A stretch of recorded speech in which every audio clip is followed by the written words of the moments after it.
नमस्कार, मैं हूं आशीष चित्रांशी और आप देख रहे हैं द न्यूज लॉन्चर।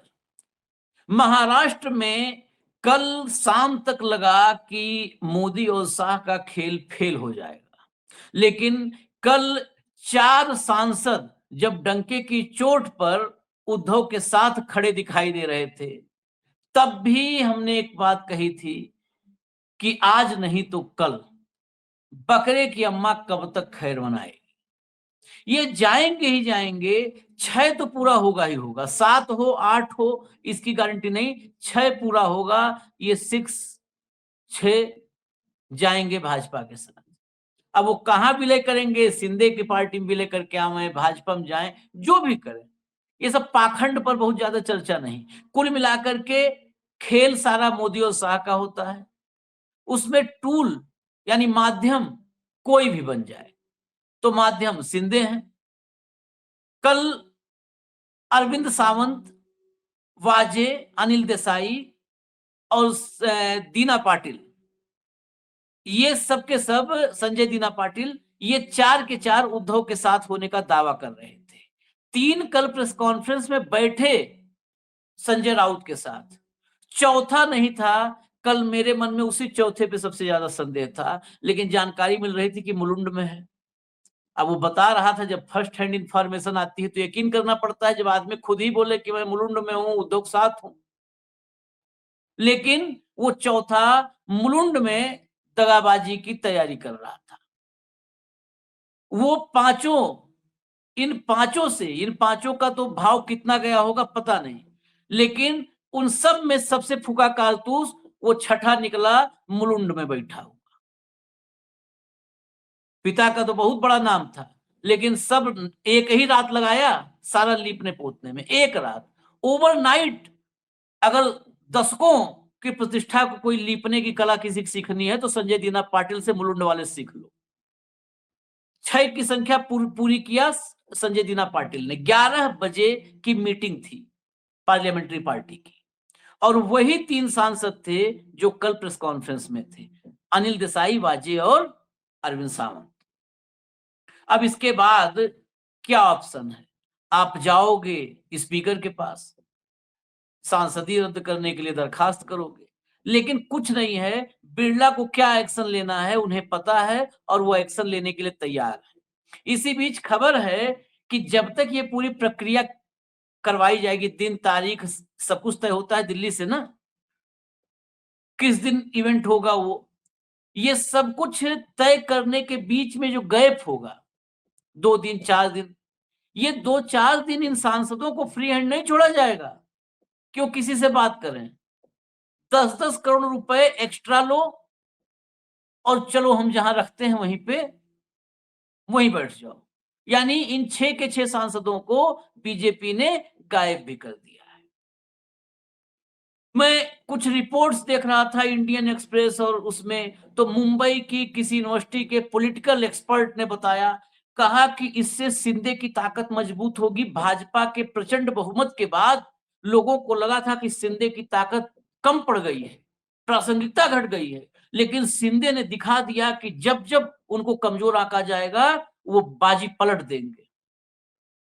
अब पता नहीं, महाराष्ट्र का मामला है, भाऊ बेहतर बताएंगे, लेकिन मैं ऐसे पॉलिटिकल एक्सपर्ट के चरण को जो है ना, एक बार धुल करके और माथे पे लगा करके शीतल करना चाहता हूं।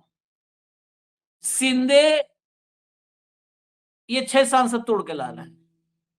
इस देश में कहीं कोई टूटे, किसी के साथ जाए, उसका मास्टरमाइंड, सूत्रधार यहां दिल्ली में बैठा है, यहां सब होता है। पॉलिटिकल एक्सपर्ट लोग जिसका मन होता है उसी के एक बार उठाने लगते हैं कंधे पे, जिसका मन हुआ। शिंदे इससे मजबूत हो जाएंगे। लाइए भाव को लाइए, खैर सब अभी चर्चा की जाएगी।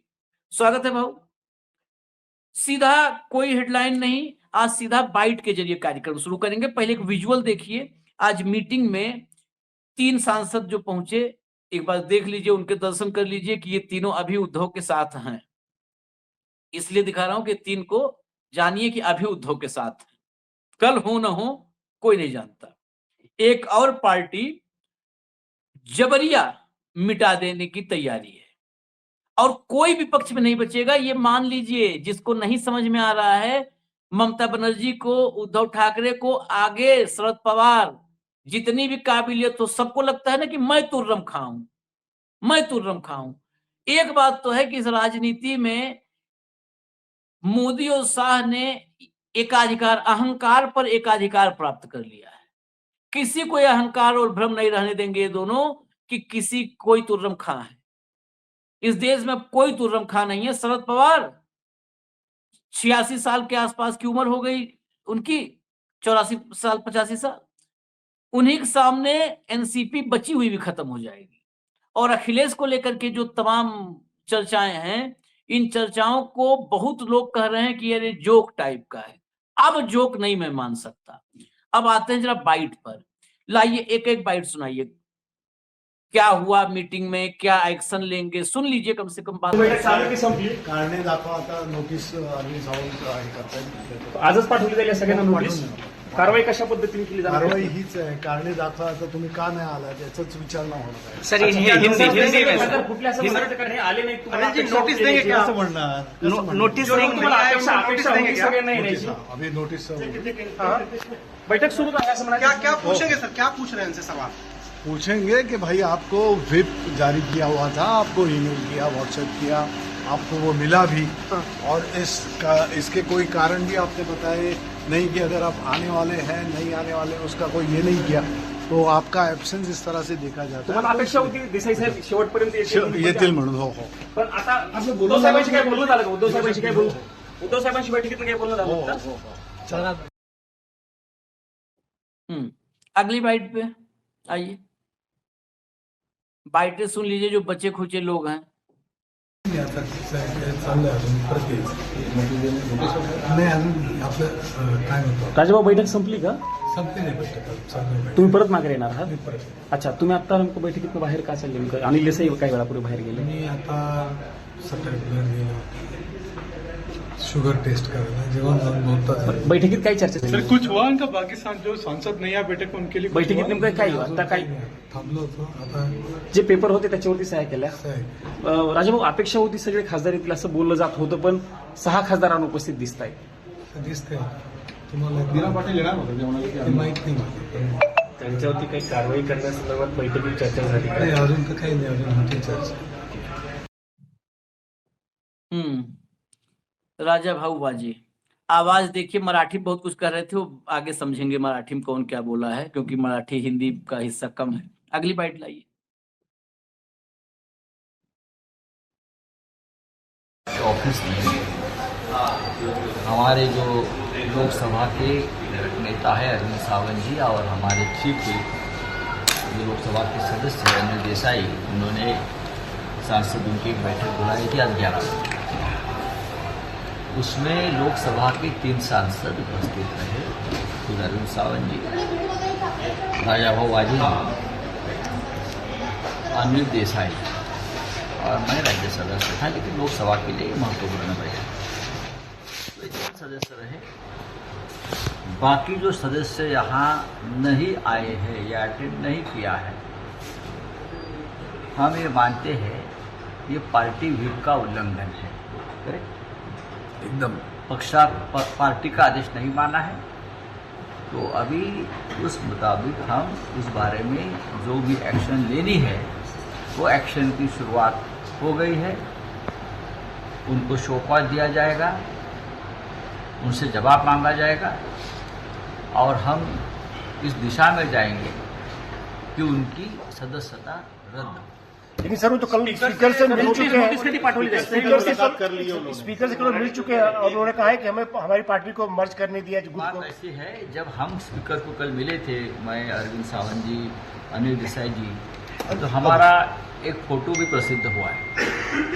वो 6 लोग अगर मिले हैं तो दिखाइए उनके थोबड़ा जो है, थोबड़े दिखा दो। वो कह रहे हैं स्ट्रैटेजी का भाग है, 2 दिन के बाद उनका फोटो आ जाएगा। अरे कौन सी स्ट्रैटेजी? ये उनको स्ट्रैटेजी नहीं कहते, उनको गद्दारी कहते हैं, बेईमानी कहते हैं, कारस्तान और कपट कहते हैं। आप अभी भी पार्टी के सदस्य हैं, आप हमारे पार्टी के नाम पर और चुनाव चिन्ह पर आपने चुनाव जीता है, तो अभी भी आप हमारे पार्टी के सदस्य हैं और आपने पार्टी व्हिप का अगर उल्लंघन किया है तो आपको लीगल एक्शन भी लेना पड़ेगा। आप देखो, आप टीवी चल रहा था महाराष्ट्र में, जहाँ जहाँ ये लोग जिस चुनाव क्षेत्र से आए हैं वहाँ के लोग सड़क पर उतरे हैं। इतने आसान नहीं है इस बार। इस बार की बेईमानी बहुत महंगी पड़ेगी एकनाथ शिंदे को भी, और ये जो 5-6 जो गद्दार लोग हैं उनको भी। अब हम चुप नहीं बैठने वाले, सुबह बताया हम लोगों ने। और भारतीय जनता पार्टी ने जिस तरह से देश की राजनीति में गंदगी बढ़ाई है, खास करके महाराष्ट्र में, तो उनको भी कीमत चुकानी पड़ेगी। सर, नोटीस कधी पाठवली जाणार? ही नोटीस कधी? नोटीस मॅडम मराठी, नोटीस कधी? एक मिनट सर, डिस्क्वालिफिकेशन के लिए चिट्ठी लिख दी है क्या स्पीकर को, या लिखने वाले हैं? मैंने अरविंद सावंत जी ने उस बारे में अभी ही डॉक्यूमेंटेशन तैयार कर रहे थे। अरविंद जी, आप ही बताइए। हाँ, सर अभी सर ये हिंदी में सर, चिट्ठी लिख दी है स्पीकर को डिस्क्वालिफिकेशन की? कि हमारे पार्टी का पक्षादेश निर्गमित हुआ था, उन सभी को मिला था। उसके बावजूद वो आज यहाँ उपस्थित नहीं रहे, तो आज हमने उनको शोकॉज नोटिस जारी करने वाले हैं। शाम तक हर एक को शोकॉज नोटिस मिल जाएगी। कितना टाइम दिया है नोटिस को उत्तर देने के लिए? 7 दिन के अंदर नोटिस प्राप्त होते ही 7 दिन के अंदर अगर जवाब नहीं आया तो उसके आगे क्या कार्रवाई की जाएगी? स्पीकर को भी आप चिट्ठी लिखेंगे कानूनी कार्रवाई करेंगे। हम थोड़ी गैर कानूनी कार्रवाई, ये जो गैर कानून धंधा है हमारा, गैर कानून सर, धंधा। क्या स्पीकर को चिट्ठी लिखेंगे? सर, 7 दिन के बाद स्पीकर को उनके डिस्क्वालिफिकेशन की? को भी लिखेंगे और उनको भी, सदस्यों को भी लिखेंगे। सावंत साहब ये कहा जा रहा है कि एक मिनट, सावंत साहब ये कहा जा रहा है कि पहले ही उन लोगों ने कोई चिट्ठी दे दी है 6 लोगों ने लोकसभा अध्यक्ष। मैं सब लोग दोनों भी बार कल से कह रहे हैं, अगर चिट्ठी लिखी है तो निर्गत बताओ तो सही है भैया। चिट्ठी अगर आप, मुझे समझ में आता है, आप जानकारी हमसे लेते हो जो, और आपकी उनकी सही मानकर बात करते हो, उनसे एक बार पूछो तो सही, भाई तुम्हारी चिट्ठी क्या है बताओ। तो वो तो एक मिनट, हमारी जो है ना, तो हमने जो नोटिस दी, हमने जो चिट्ठी लिखी, सार्वजनिक की है, सभी सार्वजनिक कर दिया ना, तो उनका क्यों नहीं करते? तो चोरी छुपके करने वाले लोग, उनको पता है कि वो गैर कानूनी काम कर रहे हैं, तो उसके लिए डर रहे, तो हम अभी उनकी नोटिस जारी कर रहे हैं। एक और सुना दिए तब भावुक पास चले। अरविंद सावंत की बातें सुनने में थोड़ा सा लॉजिकल लगा, बाकी राउत को तो रोज सुनते हैं। जैसे कि आप सभी जानते हो कि कल हमने जो पत्रकार परिषद ली थी, उसे संबोधित करते समय हमारे संसदीय दल के नेता संजय राउत जी ने कहा था आपके सामने, उस वक्त भी हम 3 मौजूद थे, लोकसभा के सदस्य और एक सदस्य हमारे राज्यसभा के, जो खुद हमारे संसदीय दल के नेता है संजय राउत साहब। उस वक्त बाहर की जो खबरें आ रही थी, उस वक्त तो आपने पहले तो शुरुआत अपने 7 सदस्यों से की थी। अब 7 सदस्य नहीं मालूम पड़े क्योंकि हम 3 मौजूद हुए, तो 2 में से 3 मौजूद हो, बचे 6, तो 6 की बात चलने लगी। अब 6 की बात चलने लगी, तो कल तक जब हम लोकसभा अध्यक्ष से मिले, तब तक तो उन्होंने किसी की भी खबर नहीं कि 6 लोगों की स्वाक्षरी करके कोई पत्र उनके पास गया है, ना चिट्ठी गई है, ना वो सामने आके लोग, जैसे बंगाल में जो हमारे वेस्ट बंगाल के जो लोग हैं वहाँ के, जिन्होंने उनकी पार्टी छोड़कर वो लोकसभा अध्यक्ष से मिले, खुले फोटो निकाले, ये तो कहीं दिखते नहीं ना। आप क्यों उनकी वकालत करते हो? 2 दिन में बताएंगे, 4 दिन, वो वकालत मत करो। इसका मतलब नहीं आए, मान्य किया था हमने थोड़ा छुपाया, तो उनके है वो भी बताओ ना भैया। हमारे नहीं आए मान्य, उनके है वो तो बताओ, उनके साथ में वो तो बताओ। वो पिछले 48 घंटे क्या 3 दिन में अभी एक बार भी नहीं बता पाए, तो पहले वो बात करिए। बगावत किए सांसदों ने अब एग्जिट प्लान, अब अभी हमारे एक ही काम है कि हमने उनको आज नोटिस जारी कर दी है, वो शोकॉज नोटिस जिसे कहते हैं वो जारी करे। उनको मीटिंग नोटिस शाम तक मिल जाएगी हर एक को। उस नोटिस के बाद में मिलते ही उनको 7 दिन के बाद, 7 दिन के अंदर हमें उनको उत्तर देना है। अगर जवाब नहीं आए तो कानूनन कार्रवाई होगी। बगावत के सांसदों ने ये तय किया है कि कांग्रेस में विलीन होने की शंका थी हमें। ये सबसे इतने लोग हमने जिंदगी में नहीं देखे। अपनी माँ के साथ प्रताड़ना करने वाले लोग हैं, इतने लोग है वो। अपनी माँ के साथ प्रताड़ना कर रहे हो यार। शिवसेना उद्धव बाळासाहेब ठाकरे पार्टी, शिवसेना प्रमुख वंदनीय हिंदू हृदय सम्राट बाळासाहेब ठाकरे ने स्थापित की हुई पार्टी, जो माननीय ठाकरे साहब के नेतृत्व में चल रही है, वो ठाकरे साहब ही अपना अस्तित्व खोने की मतलब नोटिस जारी कर रहे हैं। क्या बात कर रहे हो यार, इतने गिरे वो। अभी मुझे लगता है मुझे भी संजय राउत साहब के जैसे तो अच्छा है, ठीक, उससे ज्यादा और गिरे हुए हो। जो कोई इस तरह से बात करता है वो तो बड़ा होगा।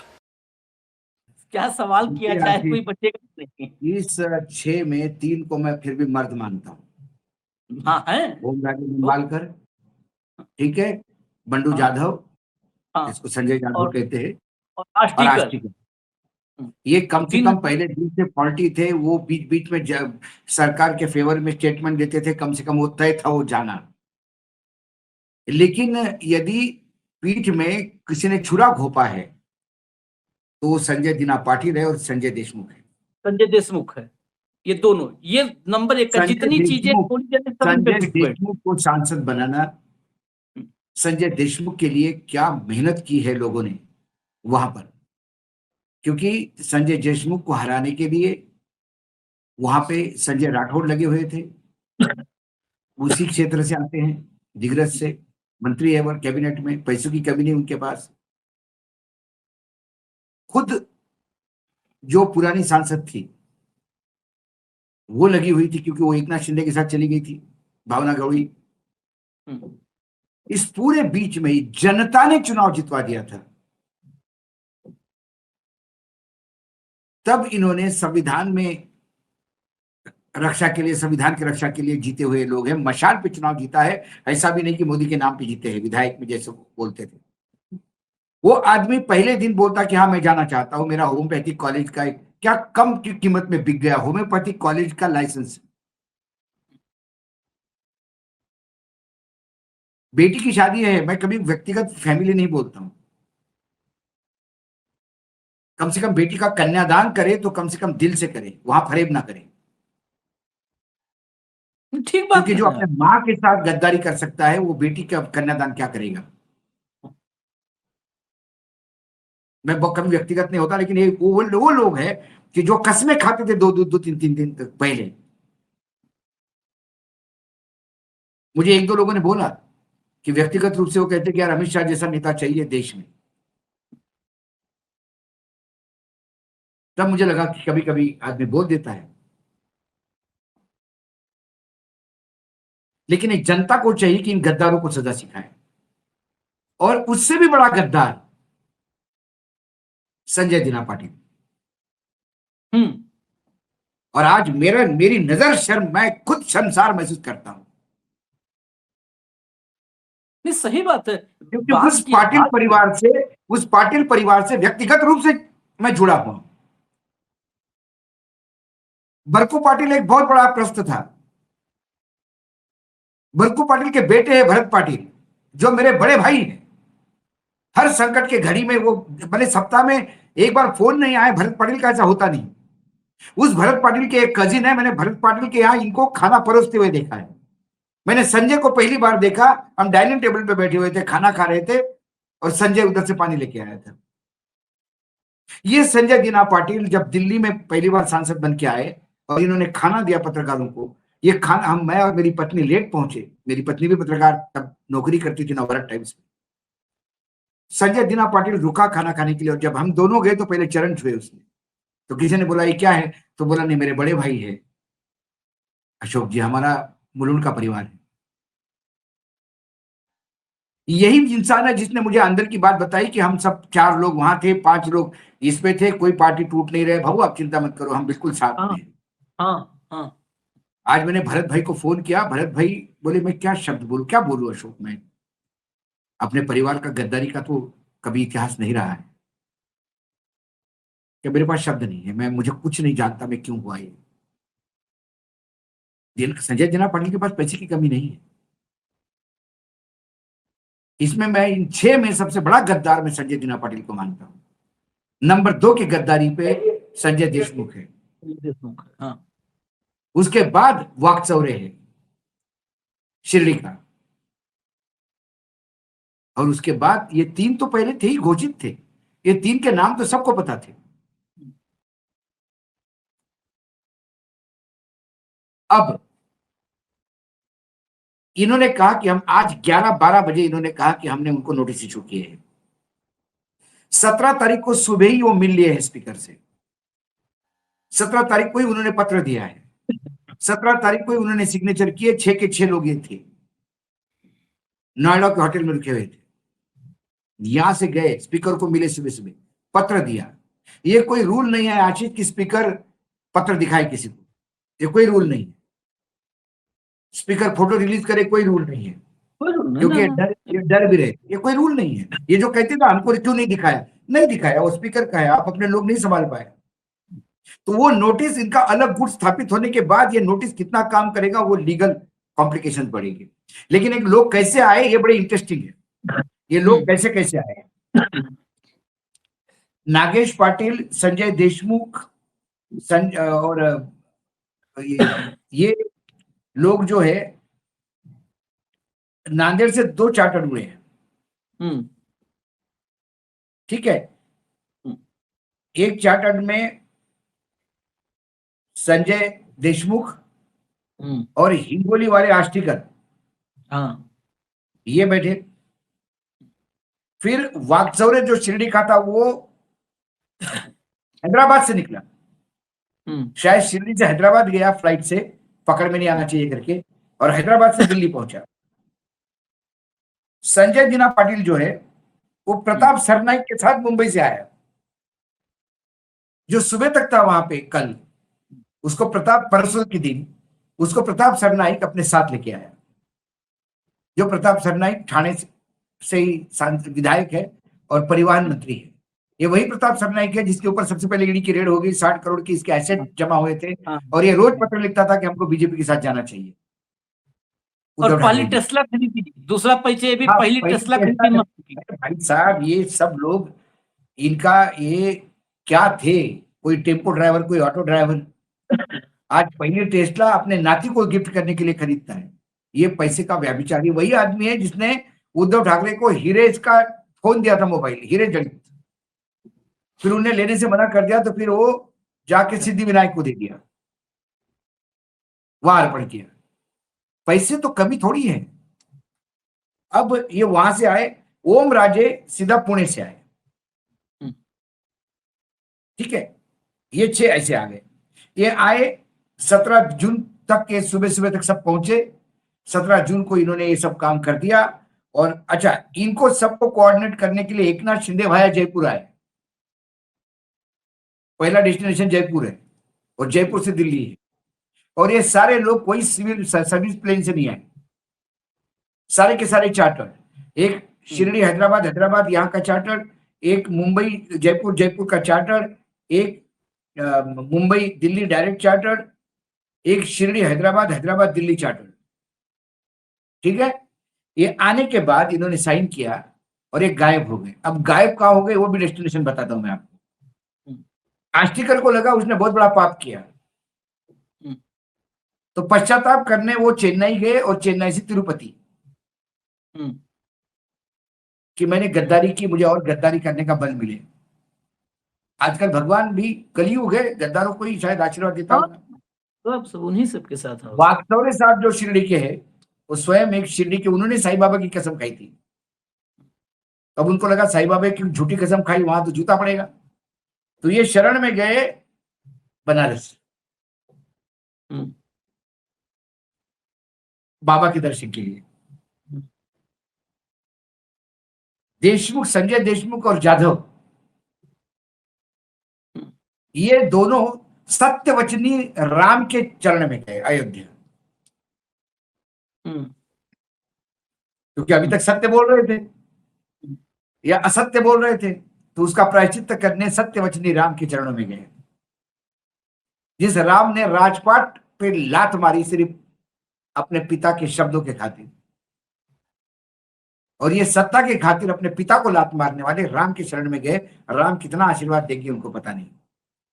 संजय दीना पाटिल सीधा मुंबई वापस चले गए, क्योंकि कल ही जब दोपहर के बाद संजय के घर के बाहर पुलिस ने मोर्चा संभाल लिया था, कार्यालय के बाहर और घर के बाहर, तभी समझ गए थे कि संजय दीना पाटिल बागी हो गए हैं, क्योंकि उन्हें डर था कि लोकल शिवसैनिक हमला बोल दे, तो इसलिए पहले पुलिस प्रोटेक्शन है।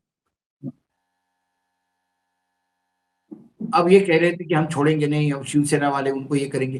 कितना कर पाएंगे, पुलिस के आगे कितना टिक पाएंगे, पुलिस इनको कितना कुछ करके नहीं, देगी, कुछ कोई क्या नहीं करेगा, टिकेगा। कुछ समझ में नहीं आता। दूसरी बात, पैसे में और गुंडाइज्म में एकनाथ शिंदे भी कम नहीं है, फिर वो भी शिवसैनिक ही है। वो तो सत्ता संरक्षित है ना, ये क्या कहाँ कहा, खड़े होंगे। तो हम ही तो कहा नपुंसक सत्ता के बल पर पुरुषार्थ दिखाते हैं। हाँ। जो पुरुषार्थ दिखाते हैं वो बगैर पुलिस के। मुझे अमिताभ बच्चन की जंजीर याद आती है, जब शेर खान कहते हैं कि ये वर्दी का रोब है, जब उसके चेयर पे लात मारता है ना, बोले तेरे बाप का घर नहीं है, पुलिस स्टेशन है, तो बोलता है पहली बार शेर खान को कोई बोला है ये वर्दी है नौजवान, इस वर्दी के खातिर। तो अमिताभ बच्चन शेर खान के अड्डे पे जाता है, बोले ना वर्दी है ना पुलिस का कोई रिवॉल्वर है, ये पुलिस स्टेशन भी नहीं है, ये तेरा अड्डा है, हाथ अजमा ले। वो होता है पुरुषार्थ। जो बंगाल में कर रहे हैं पुरुषार्थ है क्या? पैरामिलिट्री फोर्स और पुलिस हटा ले तो इनको भी समझ में आ जाएगा जनता क्या चाहती है। कहीं ना कहीं गलती शिवसेना की भी मैं मानता हूं, क्योंकि ये बातें आज से नहीं चल रही। जैसे आपने कहा कि उत्तर प्रदेश की बात आप जोक में मत लीजिएगा, हंसी मजाक वाली बात नहीं है। राजभर ने कह दिया ये तो कहता रहता है, ना ना ना ना ना ना, शुरुआत वहीं से होती है आशीष। हाँ, शुरुआत वहीं से होती है और ये जोड़ते जाते हैं लोगों को। हर एक की वीकनेस है कुछ ना कुछ। केशव मौर्य ने बोला, वो तो राजभर छोड़ दीजिए, केशव मौर्य ने बोला कि 25 से 26 हमारे साथ तैयार है आने के लिए। देखिए, दूसरी बात, मुझे तो लगता है कि ये 340 तक का आंकड़ा ये कहीं आने वाले सेशन तक ही नहीं पूरा कर ले। उसी तरफ बढ़ रहे हैं ये, बिल्कुल बढ़ रहे हैं। अब नरेंद्र मोदी की जिद देखिए। महिला आरक्षण बिल के लिए कोई जिद नहीं थी, ये जिद परिसीमन के लिए है। महिला आरक्षण बिल 2023 में आया था, उसकी कोई जिद ही नहीं है, ये परिसीमन की जिद है, इस देश पर अस्थाई कब्जा करने की जिद। वो परिसीमन उन्हें 2011 के ही जनसंख्या पे चाहिए, आने वाली जनसंख्या पे नहीं करना है, पॉइंट नंबर 1, क्योंकि वो जातिगत जनगणना है, उसमें फंस जाएंगे। दूसरी बात, ये परिसीमन बिल में परिसीमन कमीशन को जो अधिकार दिए हैं, वो अधिकार तो संविधान के ऊपर है, ना कोई सवाल पूछ सकता है उनको, ना सुप्रीम कोर्ट में उनके खिलाफ जा सकता है, ना वो कमीशन लोकसभा के प्रति जवाबदेही है, ना राज्यसभा के प्रति। पहले डीलिमिटेशन कमीशन का जो आखिरी जो रिजल्ट था वो सबमिट करते थे पार्लियामेंट को, और लोकसभा या राज्यसभा दोनों हाउस उसको पास करते थे, तब लागू होता था। अब वो राज्यसभा भी नहीं जाएगा, लोकसभा भी नहीं जाएगा, और परिसीमन अपने हिसाब से होगा और जैसा चाहे वैसा होगा। आपने आसाम में देख लिया, मुस्लिम बहुल क्षेत्र की आधी सीटें हो गई थी। या यादवों को तोड़ा जाएगा, वहां मराठों को तोड़ा जाएगा, जहां शिवसैनिकों का ब्लॉक है, जहां उद्धव ठाकरे को मानने वाले लोग हैं, उनको तोड़ा जाएगा, तहस नहस किया जाएगा। ये पहला स्टेप परिसीमन। उसके बाद एसआईआर तो आपको पता ही है, लाखों लोगों को फिर वंचित किया जाएगा, फिर चुनाव के पहले एसआईआर होगा, और उसके बाद चुनाव मशीनें, और उसके बाद पैरामिलिट्री फोर्सेस 12 बजे बाद आपके एजेंट को मार के भगा देंगे और नतीजे डिक्लेयर हो जाएंगे। मतदाता ज्ञानेश कुमार एसआईआर के जरिए चुनेंगे, इलाका परिसीमन आयोग चुनेगा। मतलब इलाका भी अपना, मतदाता भी अपना, और पैरामिलिट्री भी अपनी, रिटर्निंग ऑफिसर भी अपना, ऑब्जर्वर भी अपना, कंप्लीट सब कुछ अपना, सत्ता हमेशा अपने रखने के लिए ये सब कुछ अपना, करीब सब कुछ अपना था ही 95%। एक जो परिसीमन के पहले जो आज की तारीख में स्ट्रक्चर है, जो है सरहदें हैं लोकसभा की या विधानसभा की, ये बैलेंस है। इसमें आप बहुत सारे ऐसे इलाके हैं जिनको आप नहीं जीत सकते, उसके बावजूद न्यू टाउन में कल ही रिपोर्ट देख रहा था, वहां पर ग्राउंड रिपोर्ट जाकर के आर्ट ने और कुछ लोगों ने किया, ग्राउंड रिपोर्ट रिपोर्टरों ने जाके किया है। वहां पर न्यू टाउन में एक बूथ पर 97% वोट बीजेपी को मिले। जहां 85% के आसपास मुस्लिम आबादी बताई जा रही, 97% मिले हैं वोट बीजेपी को। वो आखिरी डब्बा था जो खुला था, आखिरी राउंड। उस सीट का सोचिए 316 वोट से जब सेकंड लास्ट राउंड हुआ तो टीएमसी का प्रत्याशी 316 वोट से आगे था, और जब वही वाला बूथ खुला तो 316 से हारा वो, यानी 632 वोट करीब करीब वहां पर बीजेपी एक तरफा ले ली। वहां लेफ्ट को 1 वोट मिला है, और जब ग्राउंड में लोगों से बात कर रहे थे तो 4 ऐसे मतदाता मिले जिन्होंने कहा कि मैंने लेफ्ट को वोट किया था। 4 लोग कैमरे पे बताने वाले मिल गए कि मैंने लेफ्ट को वोट किया था, और उस मशीन में उस बूथ पे 1 वोट मिला, 1 वोट सीपीएम को।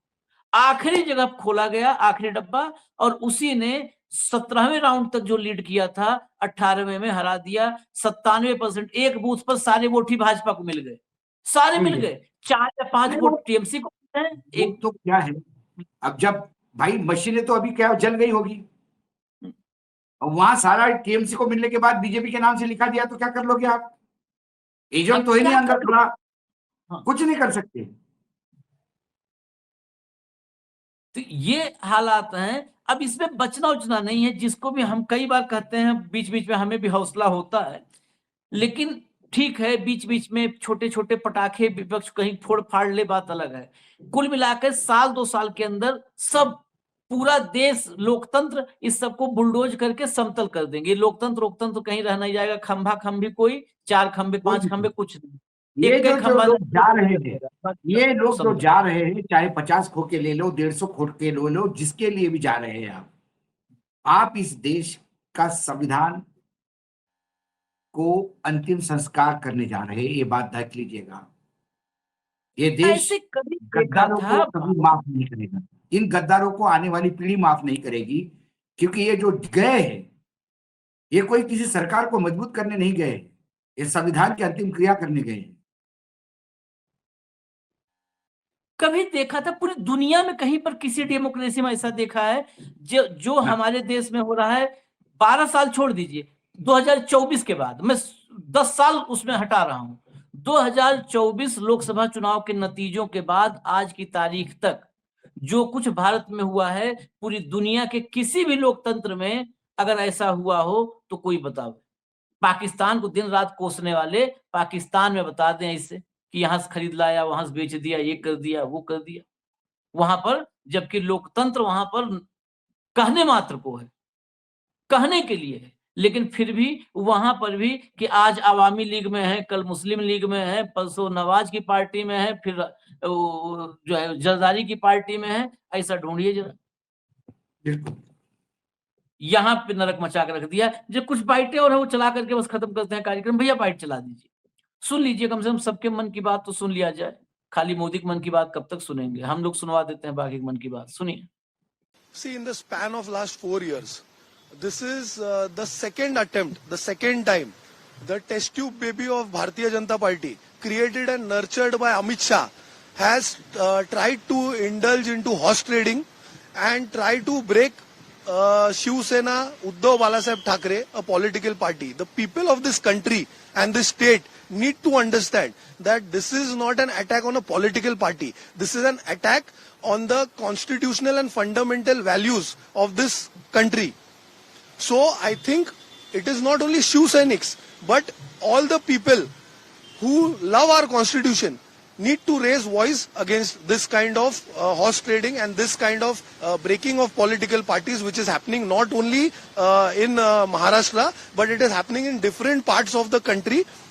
It is a constitutional crisis manufactured and engineered in Delhi by Bharatiya Janata Party, the ruling party, and executed in different states, currently in Maharashtra by Shinde. अगली bite, अगली लाइए। सबसे पहले तो मैं एक कॉलेज का उद्घाटन करने आई हूँ जो विद्या का जो केंद्र होता है। मैं उम्मीद करती हूँ जो विद्या का केंद्र है, विद्या का दीपक है, उन सभी लोगों पे लागू होगा जो इस समय बहाना बनाकर, किसी तरीके के कारण बताकर वो इस पक्ष से, जिस पक्ष ने उनको जिताया, जिस पक्ष ने उनको अस्तित्व दिया, जिस पक्ष ने उनको मेंबर ऑफ पार्लियामेंट की जिम्मेदारी दी, वो आज बहानेबाजी कर अब 4 पेज लिखे या 400 पेज लिखे।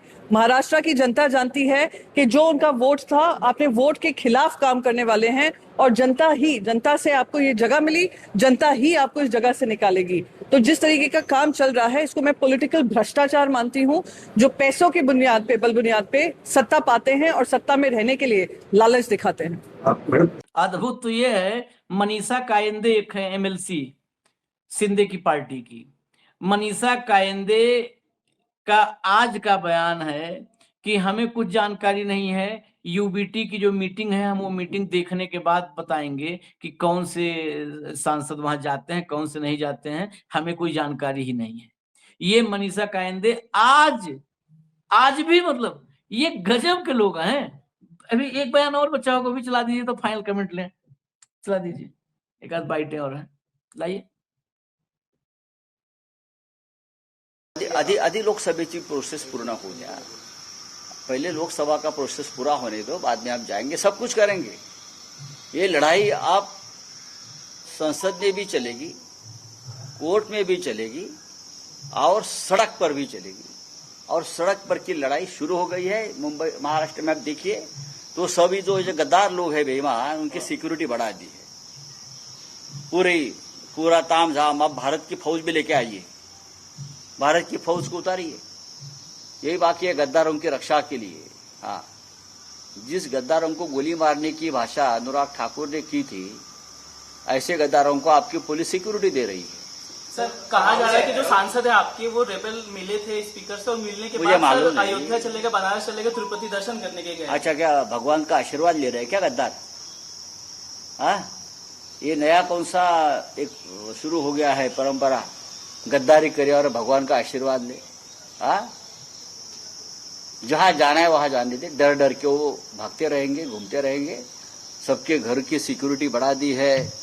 हाँ, जहां जहां उनकी प्रॉपर्टी है, और कल वापस 5-5 करोड़ मिले हैं तो वो पैसे को भी सिक्योरिटी दी है, लगता है मुझे।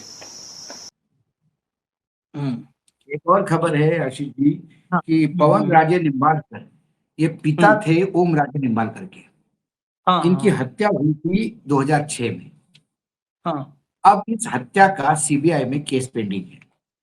उसका नतीजा कल परसों आना था, परसों के दिन। तो ओम राजे को ये बोला गया था कि यदि आपके पिता के हत्यारों को आपको सजा देनी है तो आपको हमारे साथ आना होगा। ये जो चर्चा है, क्योंकि ओम राजे ने भी अपने कॉन्स्टिट्यूंसी में उसमें जो धाराशिव है वहां ये शब्द बोले हैं, मेरे लिए मेरी सबसे बड़ी प्रायोरिटी मेरे पिता के हत्यारों को सजा दिलवानी है। अब ये जो सजा का जो केस 3-4 दिन पहले इसका रिजल्ट आना था, उन्होंने वो डेट 19 तारीख की है, यानी कल इसका निर्णय आएगा। और ये निर्णय ओम राजे जो चाहते हैं वो होगा। किस किस जगह पे कौन कौन डील करते हैं, क्योंकि कल से ओम राजे का एक ही स्टेटमेंट है मार्केट में कि मेरे लिए अभी कोई पॉलिटिकल पार्टी प्रायोरिटी नहीं है, मेरे लिए मेरे पिता के हत्यारों को सजा दिलवाना ये मेरी जीवन की सबसे बड़ी प्रायोरिटी है। ये तो और भी इस लोकतंत्र के लिए बुरी खबर है। यानी अब इस देश में किसी की भी हत्या हो जाए, हत्यारों को सजा तब मिलेगी जब वो भाजपा के चरण चाटे, तब मिलेगी। हाँ, करीब करीब यही समझो। आपको जो भी चाहिए, नहीं तो हत्यारे खुले घूमे। आप ये चाहते हो कि मेरे बेटे को गलत ड्रग का केस बनाया है, बेटा जेल में है, उसकी जमानत चाहिए, मेरा बेटे का कोई लेना देना नहीं, आप हमारे साथ आ जाए तो आपका बेटा भी छूट जाएगा। ये मायना नहीं है कि आपका बेटा है या नहीं उसमें।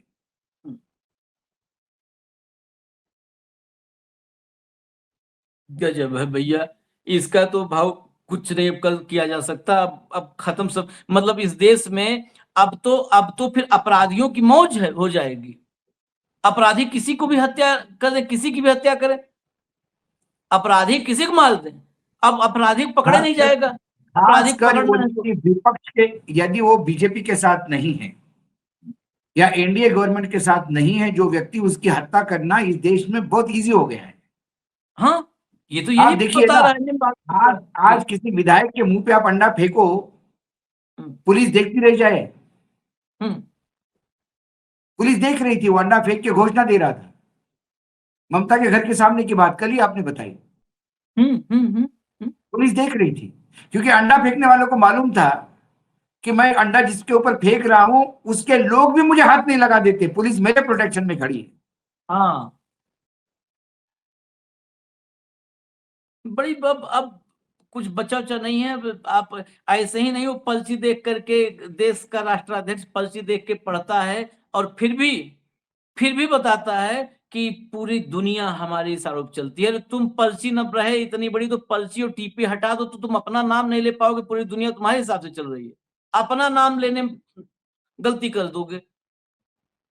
पर्ची पे लिख के, पता नहीं, हमको लगता है पर्ची पे लिख के देते होंगे कि पहले बोलिएगा मैं फलाने हूं, अपना नाम करेक्ट लीजिएगा। चलिए इजाजत दीजिए। देश बहुत में स्थिति कई खराब बार आता है, हमको लगता है कि कुछ बचने की संभावना है, लेकिन नहीं, अभी इसके बाद सिंपल सी बात है, इस केस में क्या होगा, ये डिस्क्वालिफिकेशन की नोटिस देंगे। डिस्क्वालिफिकेशन स्पीकर मानेगा नहीं, ये सुप्रीम कोर्ट चले जाएंगे। तो ये अब इस विधायक सांसदों को लेके क्या जाएंगे? एकनाथ शिंदे जब गए थे 2.5 साल पहले, 3 साल हो गया, उसका व्हीप का उल्लंघन का केस अभी भी सुप्रीम कोर्ट में पड़ा हुआ है। इन सांसदों का केस तो अभी 3 साल बाद हियरिंग में आएगा। तब तक तो कितना पानी जमुना में बह जाएगा, खान नदी में मुंबई के बह जाएगा। शिवसेना रहेगी नहीं रहेगी, एकनाथ शिंदे रहेंगे नहीं रहेंगे, या उनकी भी पार्टी रहेगी नहीं रहेगी, कोई किसी को पता नहीं है। आज एकनाथ शिंदे बहुत भूल रहे होंगे कि देखो कैसा मैं तोड़ के लाया। एकनाथ शिंदे उस दिन रिग्रेट करेंगे जिस दिन उनके सारे लोग बीजेपी में चले जाएंगे। शिंदे को पता है भाऊ, हम लोगों को लगता है क्योंकि हम लोग ट्रेडिशनली पॉलिटिक्स को देखते हैं तो वो एनालिसिस कर रहे हैं। शिंदे को पता है उनका हश्र क्या होना है। हाँ। ये शिंदे वगैरह वो है ना कि फिल्मों में दिखाता था कोई किरदार कि तुम नहीं जा सकते हो छोड़कर, जो मैं कहूंगा वो करना ही पड़ेगा। अगर तुम्हें अपनी जान की परवाह है, अपने परिवार की परवाह है तो करना पड़ेगा। इन सबको अपना हश्र पता है, ये इशारों पर कर रहे हैं, इशारों पर। और एक पॉलिटिकल एनालिस्ट हैं, वो बताते हैं कि ये मास्टर स्ट्रोक शिंदे का, एकनाथ शिंदे का। अरे एकनाथ शिंदे को 6 का नाम भी दिल्ली से बताया गया होगा कि ये 6 हैं, इनसे मिलकर के करवाओ काम, जाओ।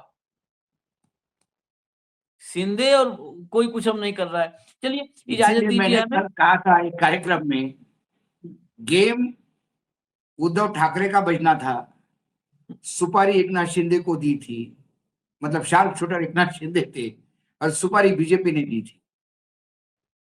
ये मामला खत्म। Work executive